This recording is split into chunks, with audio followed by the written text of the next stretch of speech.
मैं समझती हूँ कि जिस चीज़ का शौक होता है उसके आगे कोई चीज़ खड़ी नहीं। ये मेरा ईमान है, ये मेरा एक्सपीरियंस है। कुछ लोग होते हैं ना लीस्ट लाइकली टू सक्सीड, तो मैं उस ज़माने में टेलीविज़न में आई जबकि आमतौर पे जिन लोगों का घरानों से ताल्लुक़ नहीं होता था, ख़वातीन ज़्यादा, वो गाने में बहुत कम आया करती थी। कराची क्योंकि एक ऐसा शहर था, ज़रा सा मॉडर्न कहलाता था, तो जी अच्छा, ये मेरे कराची के सारे दोस्त हैं, ज़बरदस्त, ना है नो प्रॉब्लम। तो वहाँ टेलीविज़न पे गाने का मौका मिला और पहला गाना जो था वो, अब मुझे को 2 साल हुए थे क्लासिकल सीखते हुए। इतना कोई मतलब उस्ताद साहब आते थे घर पे, वो दूसरी बात है कि क्यों गाना सीखा है, it's almost like a hobby, जिस तरह आज भी उस्ताद घर में आते हैं। वो एक प्रोग्राम ऐसा था कि जिसका फॉर्मेट था कि वो किसी एक यंग सा स्कूल कोई टाइप कोई सिंगर्स वेरी पॉप, आलमगीर उसके होस्ट होते थे। वो पहला ही प्रोग्राम था, उसमें I was asked by somebody कि अच्छा prepared to sing, तो आप आके ये करें। तो मुझे एक ही गाना आता था जो उस्ताद साहब ने सिखाया था, क्योंकि वो क्लासिकल सिखाते थे, तो वो सिंधी भैरवी में एक पंजाबी गाना था। और उस्ताद साहब ने मुझे बाजा भी बजाना सिखाया था जब सिखाते थे कि बेटा देखो किसी के वो नहीं होते, मोहताज नहीं होते, तो आपको बाजा भी सीखना है। तो मैं हारमोनियम भी और सारी चीज़ें साथ में, वो एक ही गाना मुझे आता था, वो एक ही गाना लाइव टेलीविज़न पे मैंने गा दिया।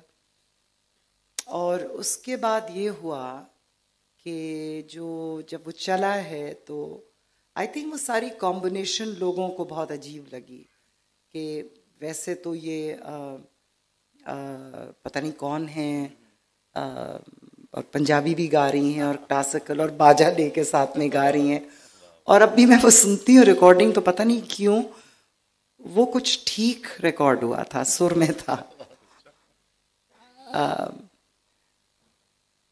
सो आई बिकेम नोन ओवरनाइट, क्योंकि उस ज़माने में एक चैनल होता था। हम उस एक चैनल की पैदावार हैं कि अगर आप किसी सावन के इश्तिहार में भी आ जाते थे तो यू वर नोटिस्ड।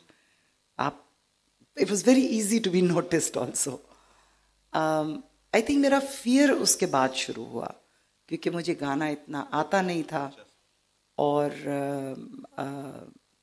जिस तरह के आज भी है कि अगर कोई एक किसी का गाना हिट हो जाता तो एवरी प्रोड्यूसर वांट्स, तो मैं घबरा गई और मैंने I don't even call my self a singer.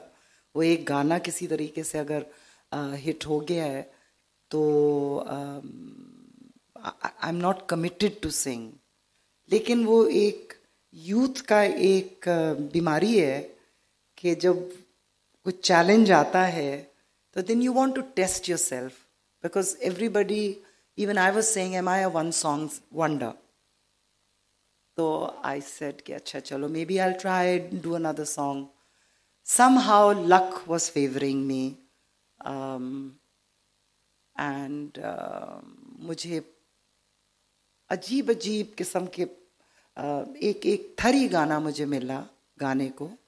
उस ज़माने में अगर किसी को याद हो, एक गाना होता था खड़ी नीम के नीचे, वो that was my claim to being known as वो किसी प्ले का बैकग्राउंड स्कोर था। और उस एक गाने ने मुझे पूरे पाकिस्तान में पहचान दिलाई। वो गाना जिसका के मायने भी लोगों को नहीं पता थे। So music has that power. I think काफ़ी अरसे तक, अली 1980 में तो सारी तकरीबन शोरा बैंड थे। मेरा उर्दू लिटरेचर से दूर दूर ताल्लुक़ नहीं था।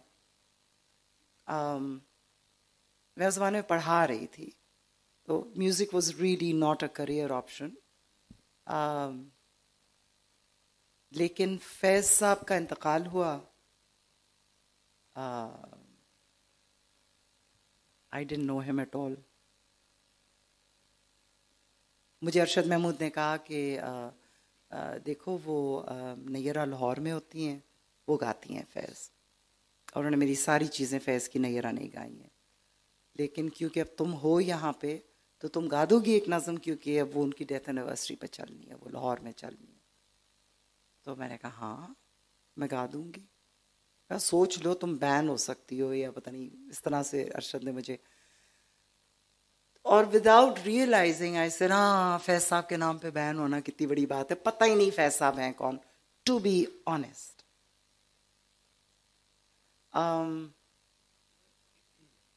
जो पहली नज़म मेरे हिस्से में आई, उस नज़म का उन्वान था मेरे दिल मेरे मुसाफिर. हुआ फिर से हुक्म सादिर के वतन बदर हूँ, हम तुम दें गली गली सदाएं. अच्छा उर्दू में कमज़ोर हूँ, लिटरेरी उर्दू में, वैसे जानती हूँ उर्दू. मेरा अपना क्योंकि ग्रोइंग अप एक अजीब माहौल में हुई. I grow up in Kabul. मैंने दोनों जंगें देखी हैं. हम लोग बड़े पेट्रियाटिक, मेरे एक दोस्त बैठे हैं वहाँ, नजीब और नासरा दोनों बैठे हैं. I think we belong to that same environment of people who would cry जब वो पुत्र हटाते नहीं विकते, जब भी. I remember the 65 war as a 7-8-year-old, and I hope you're all very bad at maths not to figure out. So I grew up as this very patriotic Pakistani, and I had a diary जिसमें 71 की war के कि जी आज हमने इतने plane गिराए, आज ये टैंक, ये मेरी एक पूरी एल्बम होती थी. So that's how. एंड हम वो पैकेट्स बनाते थे जो कि फिर हमारे फौजी भाइयों के लिए. My mother would do it. I think everybody was doing it. बस अब समझ में आ गई बात सारी. That was 1965. Then we moved to Kabul. I go to an international school, the only Pakistani there. मैं इसकी थोड़ी सी तमहीद इसलिए बांध रही हूँ, शायद फिर आपको अंदाजा होगा कि फैज़ क्यों. And then पहली international community, you know, people, students from 70, 80, maybe 60, 50, I don't know कितने मुल्क थे उस ज़माने में. Jews भी थे, Palestinians भी थे, और पूरी दुनिया के लोग. काबुल उस वक्त बहुत इम्पोर्टेंट शहर था 70s में. Then I saw upheaval in Kabul also. Afghanistan, जब उनका शाह को उन्होंने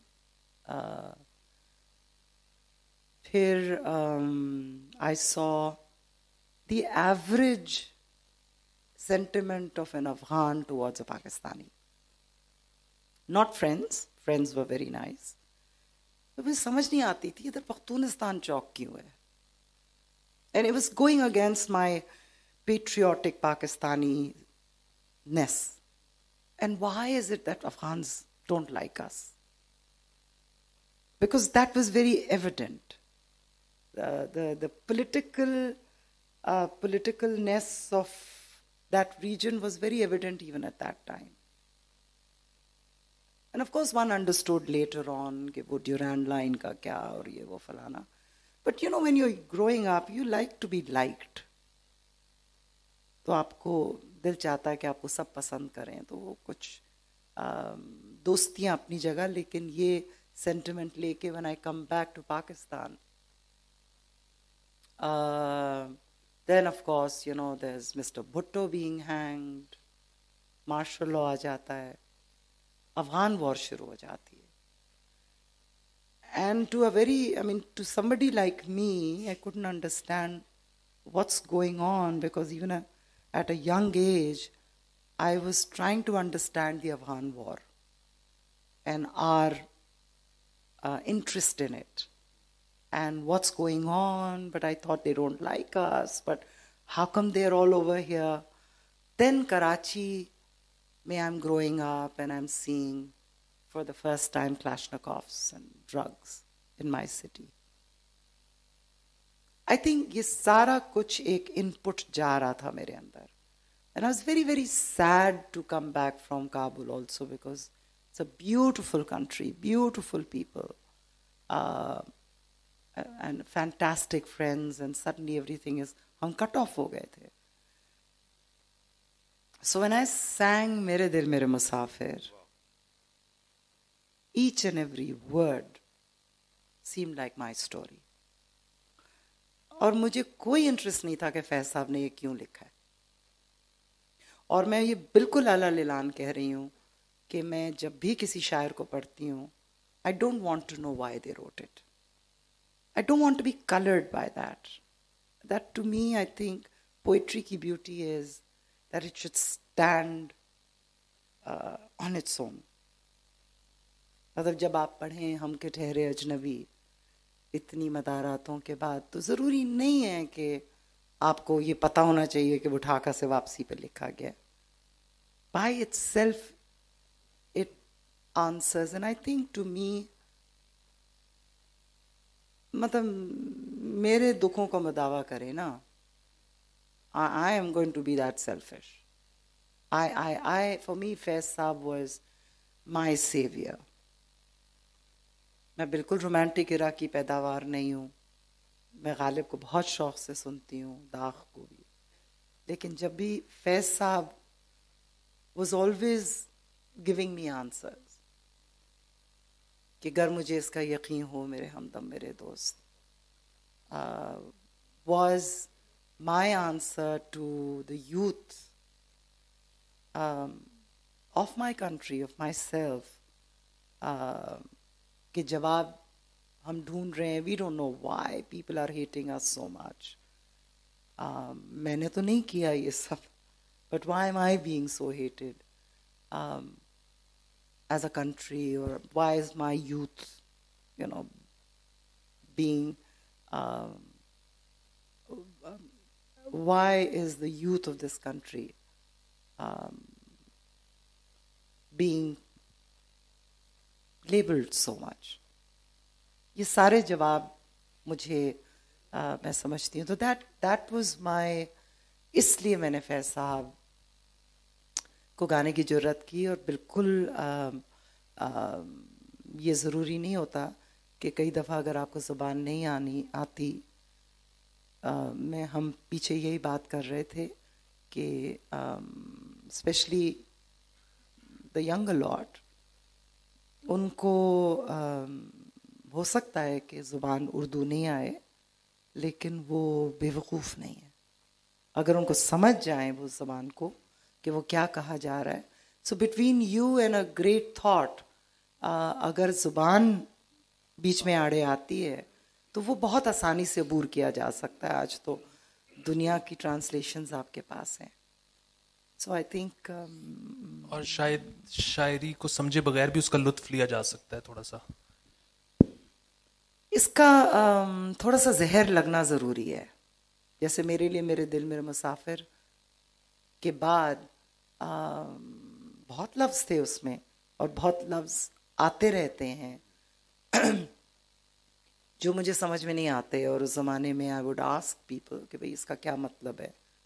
तो अगर आपको ज़बान से कभी मत डरें, और कभी इस बात से भी मत डरें कि ये हमारे बड़े इस तरह करते थे इसको, तो